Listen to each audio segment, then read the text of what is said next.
këto gjirot e fundit do ma u pas që Soareka nuk ka motiv edhe nuk ka puls. Ardhja e Mireliusës që nuk ka mujtë me këndel ekipin, po përkundrazi e ka thellu edhe ma shumë në krizë të rezultatëv. Për Soarekën besoj që kom full para shumë mujve, pikrisht këtë studion e ju, edhe kom thosë që ka me qenë një prej skadra ma të rrezikune për me ra prej ligës, që besoj që unë edhe pse ende ka loj edhe shpres, por si duket në ato që apeshohëm edhe në gjirët, këto gjirët e fundit do ma u pas që Soareka nuk ka motiv edhe nuk ka puls për me pështus me mbejetu në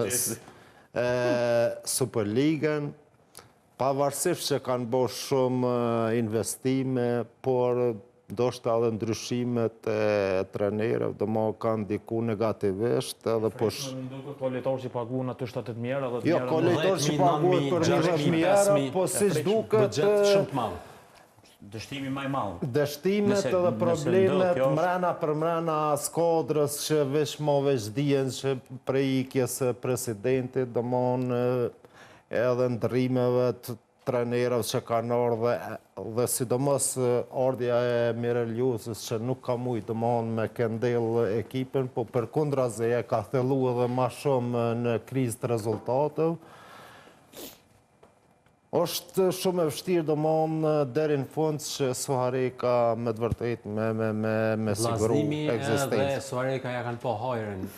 Problemi më i madh kjo është këtu që nuk po din, se kesh me nuk po din, po problemi që nuk po nolën me menue dallimin mes Ligës Sport dhe Superligës klubet. Këtu është gabimi.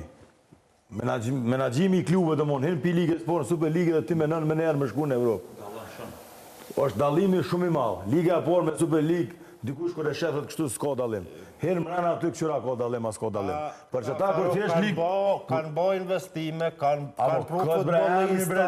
Emri bre taki nuk klen ti me shkuna se të menaxhimit mrena ekipës o diçka tjetër, që është gjithë pa një menaxhim të mirë edhe një menaxhim profesionist është problem. Problemi që ke vitin e parë kur thjesht do të funksionua, do të me menu veç çush me ekzistuar çat vjet. Me bë themelin e fortë. Pastaj se me menu diçka më shumë. Nuk mundesh pa ty në klub apo me dhënë vitin e parë në Evropë.